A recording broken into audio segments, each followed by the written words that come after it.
Hi everyone, welcome back to the channel. So, as requested by many of you regarding CSAT, we are going to talk about how to prepare for CSAT. So, this is going to be a place where we are going to discuss something which is very important for CSAT, the key points that I took care of while preparing for CSAT. So, initially, CSAT was a difficult task for me. It was a different difficult effort for me to put in because I was also from a non-max background, and I was not really exposed to max and the quantitative part. So I always had this fear of CSAT, and the first attempt I really struggled with my CSAT, and that became a point for me to not qualify for the examination. So the first thing to note here is that when you start preparing for CSAT, you need to give a significant amount of importance to this particular paper, because even though it is qualifying in nature, if you don't qualify the CSAT paper, that is going to be a very big challenge for you to move ahead in the examination.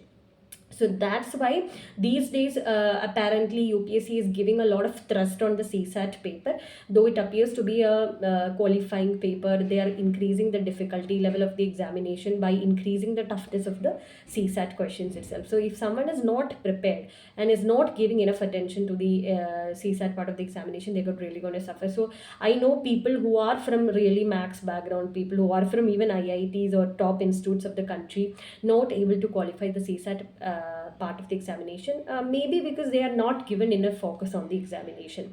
तो कोई भी हो, अगर आप CSAT के लिए जितने भी इम्पोर्टेंस देना है वो नहीं देते हैं तो आपको क्वालिफाई करना डिफिकल्ट हो जाएगी. तो if nobody from a max background has an advantage here. Everybody has to put in the equal amount of effort.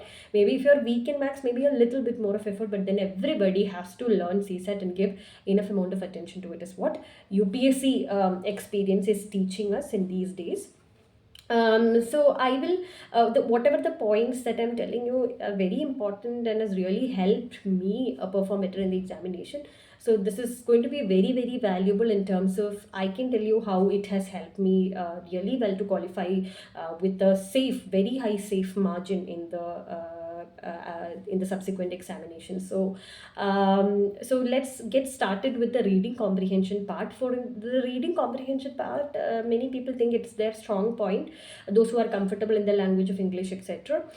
So what I used to do is that you're given a paragraph and different statements. You have to select what is the right statement with relation to that paragraph. First, what I used to do is that I used to read the options first, the statements given first, and then go and read the paragraph. This way you can save a lot of time. So first you are reading the paragraph and then you are reading the questions or the statements from it, then you will again have to go back to the paragraph. But when you start with the paragraph, when you start with the statements of the paragraph, the questions with relation to the paragraph, and then go to paragraph, you will be able to understand while you are reading the paragraph, which are the areas where you need to focus upon. You can underline the paragraph, and that way you can do it. So since reading comprehension was my strong point, out of the 2 hours of the examination, I used to give the last 30 to 40 minutes of the examination for the reading comprehension part and not in the initial part. Why I used to do that is because my weak area was the quantitative part. So when you are high on stress and you are less on time, if you are handling something in which you are not comfortable in, that's going to be really difficult for you. But since I am comfortable in reading comprehension, even in a high pressure, high stress, less time environment also, I will be able to do well in the reading comprehension part. So that's why after a lot of experiments, I came to this conclusion that towards the last part of examination, I will be attending the reading comprehension part. That really worked for me. And during the initial 1 hour 20 minutes or 1 hour 25 minutes of the examination, I will give to the difficult part, the stressful part of my answering, which is a quantitative and the logical reasoning part. So that really helped me. So that way you have more time at that point, then you'll feel a little more comfortable and don't put yourself in too much stress. Now, coming to math or the quantitative part, there are easy, medium, and difficult questions. So nobody understands which is a difficult question, which is an easy question in one go. You need to read all questions and understand. So you need to answer the easy questions as well as try to answer the medium questions, but leave the difficult questions because there are really, really tough questions which nobody should be answering, and it's a real waste of time. So don't go behind those questions. So identifying what is an easy question, a medium question, it comes from the practice, but then with your practice you will be able to delineate that. Coming to the order in which I give preference. So I used to anyway answer all the reading comprehension questions, and the second preference was given to the logical reasoning questions, and the third preference was given to the quantitative part because I was more strong in English part and logical part. I should not miss out on those areas. But then when it comes to quantitative part, I can take a little leverage because that is not my strong area. So that way you can also set your preference. If you're somebody who is good at maths, you can start with the quantitative you can go give more preference to quantitative section than the logical reasoning or the English part. Now, coming to the quantitative section, I'm not going to teach you how to solve all these questions because that comes with practice, that comes with experience, etc. I had taken coaching guidance for CSAT preparation. So I was learning from Insights IAS. You can choose their online option also. The faculty name was Shamant Gowda. So I really felt that the classes were very good, really good. It really helped me solve things very easily. It provided me the baseline to solve different types of questions, etc., which I could use across the variety of questions possible. So if you are somebody who is very weak at CSAT, I would recommend you to go for coaching and get the guidance for that. So as I always tell you, you should understand your weak area, and if you can't help yourself, please take guidance. CSAT for me without guidance would have been impossible. So please identify your strong and weak areas. So in the quantitative section, I'll just tell you the topics which are very important. Number series is the most important area. The different types of number like natural number, compound number, etc. Then you have questions related to percentage, profit and loss, ratio, proportion, time and distance, averages, time and work, simple and compound interest, etc., which you can understand. Now, while solving the paper, you know that in one side of the question paper, you will have the English questions, and on the other side, you will have the Hindi version of the same question. So, if you are a person who is comfortable, who is answering the exam in English, who's using the English part, then you can solve, you can use the space near the Hindi area itself to solve the corresponding questions because you don't have to turn pages. Because what happens is that the rough sheet is coming at the end of the question paper.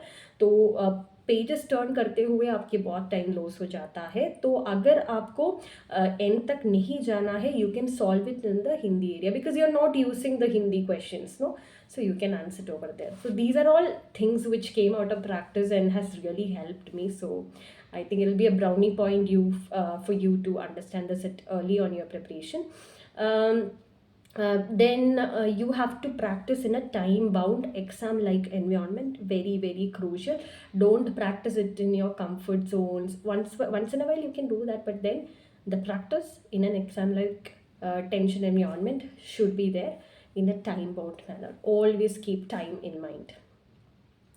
Now, you can also look at the previous year questions. So I used to look at the UPSC previous year questions of CSAT as well as the Combined Defense Services CDS exam as well as the NDA exam, National Defense Academy examination. So these they also have an importance to quantitative part, and some of the exams are conducted by UPSC itself. So they're very similar in terms of the questions that are appearing for CSAT in the CDS and the NDA examination. You can use their question papers, previous year questions as well as the CSAT questions of UPSC itself of previous years. That will be really helpful for you to get in touch with the core areas in which they are asking questions and also to be comfortable with the language of UPSC. Then the next important thing is for you to understand that the exam happens at 2 p.m. So in morning you will have general studies one paper, and then afternoon you have the CSAT paper. So it starts at around 2 p.m., 2:30 p.m. So don't sleep in the afternoons while preparing. Also, please try to answer the questions during the same time itself, like 2 p.m. Every day afternoon you can take up the CSAT paper, so that you don't sleep. And especially in a sleepy environment, to answer quantitative questions or to be attentive to such questions are very, very difficult. So please practice during the same time itself every day. That will be really helpful. Try not to sleep during that time, even during the preparation time. For CSAT, what I used to do is that while answering each question there and then itself, I used to mark it on the OMR, because it used to be very, very random, like where I am able to get an answer, where I'm not able to reach a conclusion. For GS, I had given a different strategy altogether. You can watch that in the video where I am telling about how to solve questions for prelims, etc. But then here, what I used to do is that as soon as I get a particular answer, I used to mark that in the OMR itself, so that I may not come back again to that question. There are 80 questions in CSAT, and it's for 200 marks. There is negative marking also. Now, out of practice, what you can achieve is an increase in speed of calculation. So you need to increase your pace of answering the paper. For example, if you know how to calculate the LCM and HCF, etc., in least amount of time, it is going to be really, really helpful. It can make the job very easy for you. So please try to get comfortable with all these aspects, and also understand the divisibility rules of certain numbers. They also come handy for you to answer the questions in a very easy manner. So these are all things which has really helped me. So I've given all the core areas of CSAT preparation that has really changed my way of answering the questions. And this has come out of a lot of practice and effort put in. But since from my experience I'm able to guide you, I'm giving it directly to you, so that it might be of immense help, so that you don't go through the initial phase of struggle that I had to go through and find out for myself. Um, so even from a non-max background, you are never at a disadvantage if you put in the hard work. This is what I have learned from my experience. If you put in the right amount of hard work, there is nothing that can stop you from qualifying well in the CSAT examination. So in the 2023 examination of prelims that I qualified, that was one of the toughest papers according to a lot of standards, but then I could qualify with more than 20-25 marks above the cutoff itself for the qualifying paper. That's a very big advantage.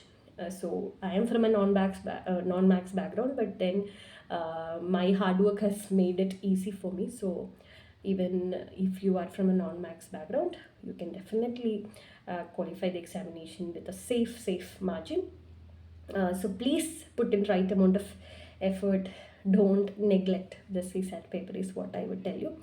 So that's for the day. If you have any queries, you can definitely get in touch with me. I wish you all the best in your preparation journey. Stay safe and healthy during the entire process and throughout, is what I would tell you. So until the next video, we'll meet again. Thank you so much.